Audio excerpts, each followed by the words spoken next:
What's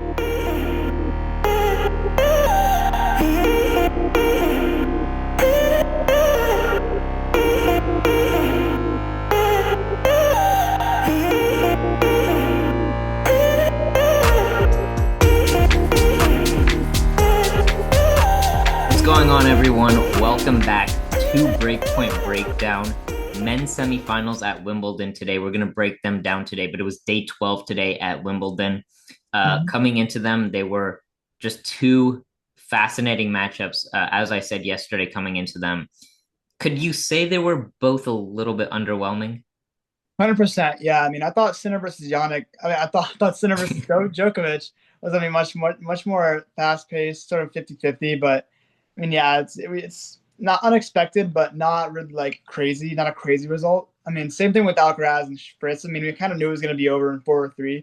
Fritz did have a chance to bring it to 5, though. So, I mean, yeah, they were pretty underwhelming. I mean, it was also a matter of low tier gameplay from Alcaraz and Fritz, in my opinion. It was much more so just, well, we'll get into it. We'll get into it. Yeah. Okay, so let's start with Fritz and Alcaraz. Alcaraz is through to his third consecutive Wimbledon final in 4 sets against Fritz. Look, Alcaraz's serve, right? That's the talking point. He won 88% of his first serve points. Wild.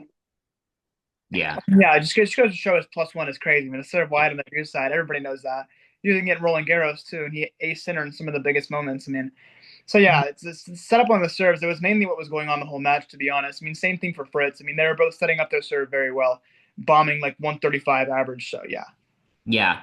Yeah, I want to talk about the serve because he started Alcaraz, that is, he started off the tournament very. serving quite poorly. Yeah. Uh 5 sets against Fanini, got broken a lot in that match. And then even against Tarvet, when he won in straight sets, he was facing break points all over the place. So it was tough to see there, but he's he's been kind of embracing the role of like the serve bot. He's been talking about being a serve bot, so it's been fun to see Alcaraz talking about that. For sure. Um, but yeah, I have this. This is a crazy stat about this match. Only 4 games in the entire match went to deuce. Yeah, I mean, just goes to show you how close it was in the serve and return. So Yeah, that's yeah, I mean, especially Alcaraz too. He's one of the high tier returners on tour. So I mean, for Fritz to be serving like that and barely getting any break points, I mean, that's insane. Yeah. yeah, yeah. Look, it was a bit of a dull match. Mhm. Alcaraz won every single point on his first serve in the first set, so that's Yeah, pretty I remember them impressive. talking about that stat. Yeah, that was insane. I mean, Yeah, he was killing Fritz in the first. Alcaraz also showed a lot of his variety in this match, I think, as well. He hit a lot of drop shots. Uh, Yeah, came to the net 41 times and won 31 of those. So yeah, very impressive there. yeah. He was pushing the net a lot, especially on the drop shots too. I mean, he was going like in and out of just backhand drop shots a lot too. Usually, you expect a forehand from him. He was serving volleying a lot as well. There was a lot of serving volleying. His touch is insane. I mean, that game really solidified his touch for me on the net, especially in drop shots as well. He established a backhand drop shot as well. I did not know he had that in his bag, but yeah, I mean, it was mostly just volleys and net play and like drop shots and everything. I mean, he has so much variety in every aspect of the game. Do you think Taylor Fritz played a great match? Because from what I heard, everyone was saying that Fritz played as well as he probably could have. I think he played all right. Do I think he could have played better? Yeah, but I also think it was a matter of who he was playing that limited his level of play. So, I mean, you can say he could have played better. I mean, yeah, he could have played like he could have served 100%, but he didn't. I mean, this is how it is, reality. I think he played pretty well, but I don't think, regardless, he was not beating Alcaraz unless he played the match of his life. Yeah. Okay, I want to kind of focus on Taylor Fritz here for a little bit because this is a great run from him. Mm-hmm. Semifinals, it's a second major semi, so great for him. But he said in his presser after this match, he did a fantastic job of breaking it down. But he also said he doesn't think he's far away from Alcaraz. Do you think he's far away from Alcaraz? I think he's very far away in terms of movement and when it comes to actually like breaking down like long ball rallies and points. Dude, I mean, we see him on clay. The guy loses in like the second round of like Madrid and Roland Garros. Like, if he wants to say he's on like he's not far from Alcaraz, he has to get to the point where he can be good on all surfaces. Like for me, like we said before, his movement it sucks ass. I'm gonna be honest. Like no, everybody knows that his movement sucks. That's why he's only good on hard court and grass. I mean, respectfully, like he's ass on clay. So I mean, yeah, it's a matter of movement, bro. If he fixes his movement and actually puts in the effort for the footwork and everything else, and like, stops eating Chipotle, even though he's sponsored by Chipotle, he, you, you can't eat Chipotle if you're a good tennis player. So I mean, yeah, like I said before, I mean, the thing holding him back is his movement, and I don't if he doesn't fix that by the time he's like 30, which he's coming up on pretty soon in the next couple of years. I mean, he's gonna be screwed. Yeah, I saw like a video today of Taylor Fritz's Chipotle order. I actually saw it today, and apparently he doesn't get beans. So, and people were clowning on him in the comments for not getting beans. Someone said that if he ate beans, he would have won the fourth set. So I saw that. But yeah, look, yeah, I think you're right. I think there's still a pretty significant gulf between him and Alcaraz. Look, even Djokovic, and we'll get to him later, but he even admitted in his press conference that Sinner and Alcaraz are levels above everyone else right now. I know. So it's not a debate. Yeah, they're probably going to Yeah, be playing in the U.S. Open final too if Alcaraz can get his stuff together. yeah. Also, let's just talk about it. If Fritz won the fourth set, we know Alcaraz's five set record. Four, He's 14 and 14 one. and one. Yeah, it's not like he was gonna win the match anyway, even if he won the Yeah. fourth set. Um, but yeah, look, good effort from Taylor. Mhm. Um, apparently he wasn't aware of Alcaraz's five set record though. I think he was asked about it in Yeah. the press He was asked conference. about that after. He was like, "No, I didn't know that." Maybe, and he's like, "Maybe if I won the point in the fourth setter, I could have gotten him another one in the fifth." So Yeah, no, yeah, it's he's interesting smart. because I feel like someone like Fritz would know that because Fritz is kind of like a bit of a tennis nerd, so I feel like Yeah. he would have known that, but I guess he didn't. Um, look, Fritz has struggled in his matchups with Sinner and Alcaraz. Yeah, I Uh, mean, it's natural though for every yeah, player. Score. I think he likes playing Sinner more though than Alcaraz because he doesn't like the heights and spins that Alcaraz puts at him, Oh the yeah, variety. variety. Yeah. Sinner has a much more linear kind of straight kind of ball that comes at you. Now Sinner's ball, his ball quality is higher than Fritz's, which is why he's dominated Taylor. But yeah, I think it's interesting. I think yeah, would you agree that Fritz likes playing out or likes playing Sinner more than Alcaraz? Anyway, like you said before, Sinner is much more linear. It doesn't have much variety and ups and downs in his game. It's more so you know what you're coming into a match and getting from Sinner when you play him. There's no different RPMs in the forehand, drop shots at the backhand, and forehand wing. I mean, yeah, with Alcaraz, you have much more to deal with. Yeah. Also in that fourth set tiebreak, I just realized Alcaraz was up 4-1 and then Fritz won five straight to get to 6-4. Yeah, I remember seeing that as well. I was like, Alcaraz, what are you doing? And then Fritz goes up 6-4, and Alcaraz ends up winning it. I was like, what? Yeah, no, because Fritz did have a shot there. I think one of those set points was on his serve too, so he really did have a shot. But Alcaraz too good in the end. The last thing we'll talk about for Fritz, I think is it pretty clear that especially right now he is the '90s generation hope to win a slam, the '90s generation I mean, specifically. if Rublev can come back and do much better on hard court, then yeah. But like outside of that, I mean, yeah, it's kind of screwed for Zverev and Medvedev and Tsitsipas as of right now. Maybe they'll come back. I don't know where the '90s generation is going to go, to be honest. Okay, that's interesting that you brought up Rublev there. Rublev though has not made a major semi yet. He's 0-10 in major quarters. That's Yeah, but like not. the quality was, I'm just fascinated by the fact that you brought up Rublev. yeah, I mean, the quality that he played versus Alcaraz showed me that Okay, he I has see. that like level, that level attainable in his skill set. I mean, yeah, he got it was a tight four setter, but if he can win pressure points and actually keep his mentality the way it was in that match, he has a much better chance against Alcaraz on hard court than any other surface, honestly. Yeah, hard court, you would probably agree. Yeah. Okay, the last thing I'll ask you is Taylor Fritz going to win a slam? No, because we're gonna only Alcaraz and Sinner are only gonna get better from here, dude. Once they reach like their peak, nobody is even coming close to them on the tour. Yeah, look, I think this goes for the rest of the tour. They're gonna need a slam where somehow, some way, Sinner and Alcaraz, they both either get Both get upset injured. early, which is very unlikely. It's a little bit higher for Alcaraz, or maybe they need Alcaraz to get upset and Sinner to get injured, and then maybe they have a chance. But other Yeah, than that, they are the new two, the big two yeah. as of right now. Yo, Joel Fonseca is coming for that three. Watch in 1 year. You heard it. You heard it here. Joel Fonseca, top 10, baby. Let's go. You think Fonseca this time next year Fonseca is gonna be top 10? 100%. hundred I could percent. see that happening. Yeah. I'll put $10 on it. No, I'm kidding. I'm gonna have $10 But there. what about our guy Jack Draper? Not him. Draper could pull it off, but I feel like, dude, if Fonseca actually gets his game like where like they want it to be developed fully, if he can get that onto like the main tour, dude, he's gonna be a weapon, dude. With his offense, oh my god. What about Menchik? Menchie could, but like, bro, his forehand is so underdeveloped for a player of his caliber. Like, I feel like he's gonna end up being like another Zverev, honestly, with the rate that he's pace that he's on. Ooh, another Zverev. That's rough. Not a choke artist, but just like a bad forehand, very strong backhand, very strong serve. Okay, yeah. Look, Yeah, I'm pretty high on Menchik. I think the forehand will get better throughout his career. He's still only 19, so I think that's true. Yeah, I forgot I about his think he'll age. improve. He has the serve, but well, this is a conversation for another time. Let's get to the other semifinal. Sinner over Djokovic, and we have to say Djokovic was not 100%. He was clearly hampered by a leg injury. Sinner is through in straight sets 3, 3, and 4. Sinner's into his first Wimbledon final. But look, Novak, we are starting to see the reality of his age and Age, yeah. his aging body. 38 years old. Yeah, I mean, dude, I was watching this match live, dude. It was bad. Like the movement difference is what really killed it. I mean, Novak was coming off strong on both wings, especially serve too. I mean, there wasn't that much of a difference aside from the firepower in both of them. I mean, yeah, for me, like Novak's footwork and his like his speed in general. I mean, on stretch shots as well. When it came to stretch defense, dude, he could not stretch for the life of him. Sinner would put him out after the next ball without a doubt. So yeah, I mean, nobody can outlast time. Time is everybody's worst enemy. So yeah, I mean, Djokovic is only going to get worse from here, to be honest with you. Unless his injury really hindered him that much. I think it hindered him slightly, but not to the extent that a lot of people are saying it did, which is why I also think that come U.S. Open, if he has to play Jannik again, he's going to lose in straights again. But yeah, I mean, it's very unfortunate. His game is still there, but his fitness is not.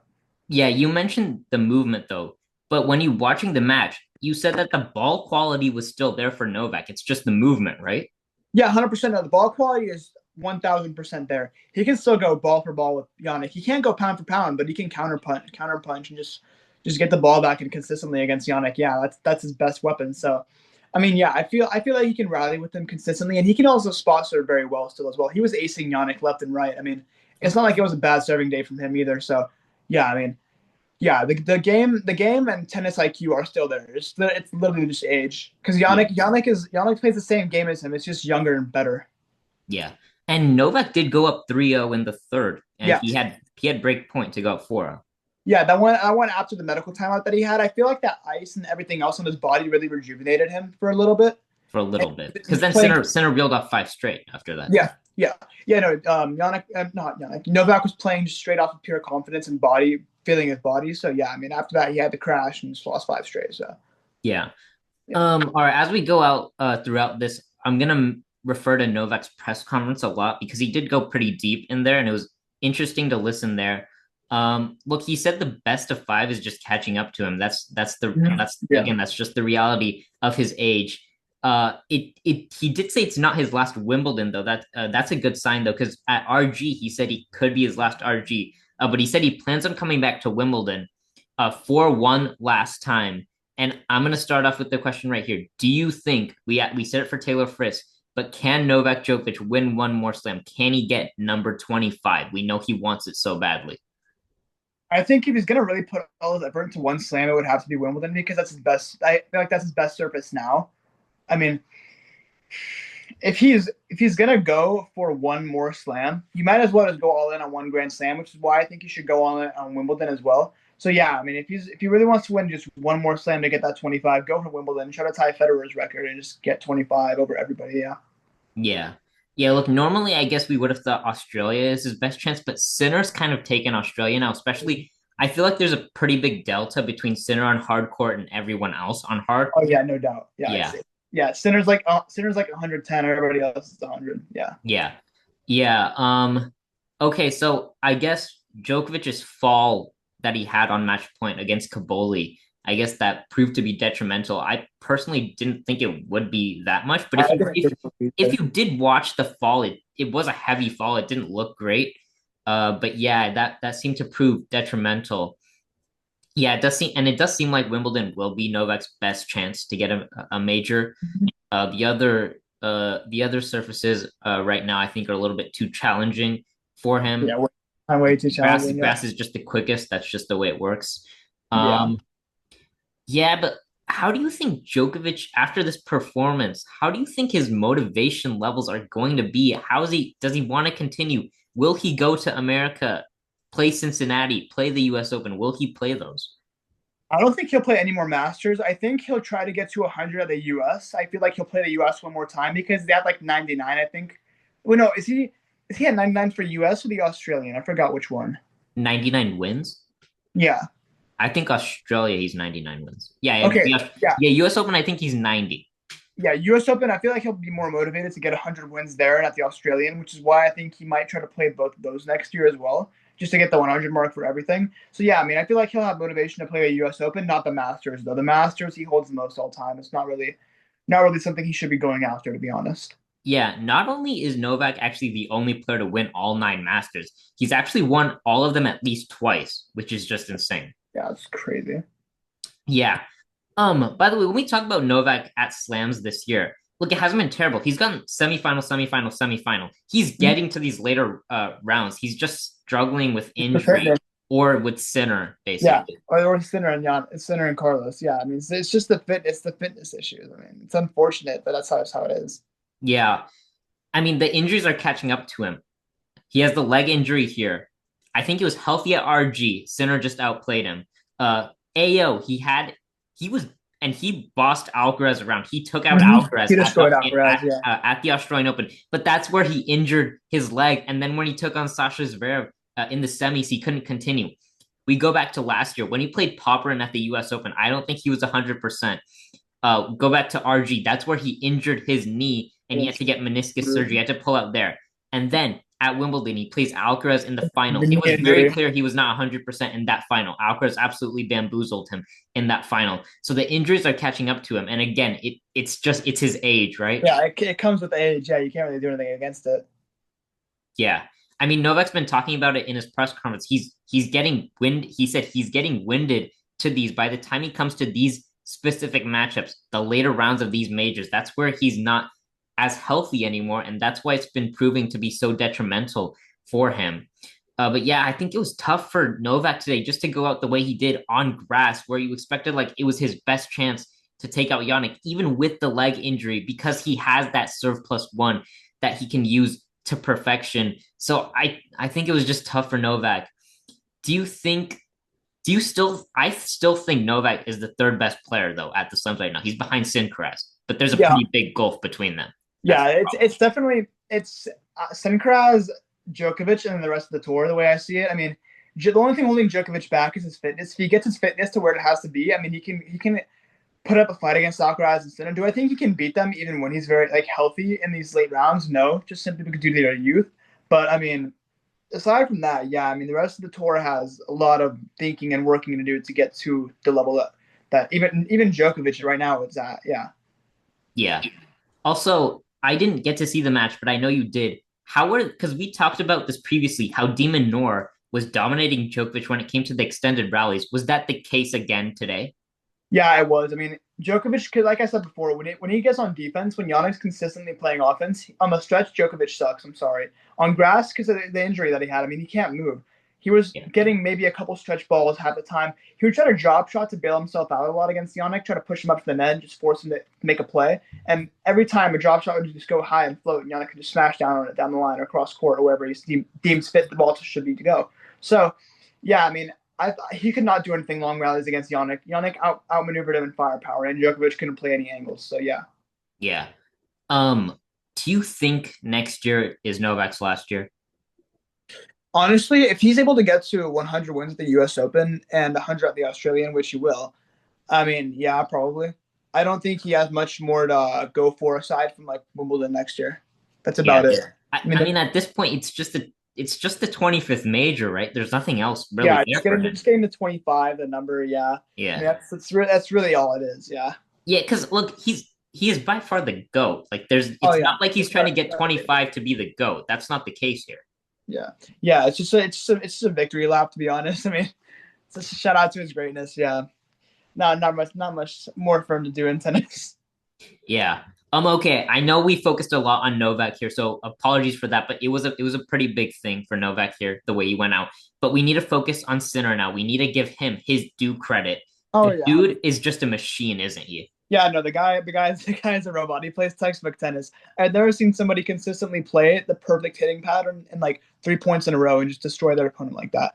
I mean, spin he has two on the ball. He has decent variety too. Not as much RPMs as Alcaraz, but when it comes to being able to hit angles and like flatten out the ball down the line, he can do everything. Yeah. Okay, I have a lot of Sinner stats here, so I'm excited to say these. Mhm. So, first of all, four consecutive slam finals. I saw That's that. Yeah. yeah, four consecutive slam finals for Sinner. Remarkable consistency. He's now made the final of all four majors. So that is very impressive as well. And look, if he had won RG, he would have been going for the career slam on Sunday. So that was, I mean, that was something. Yeah.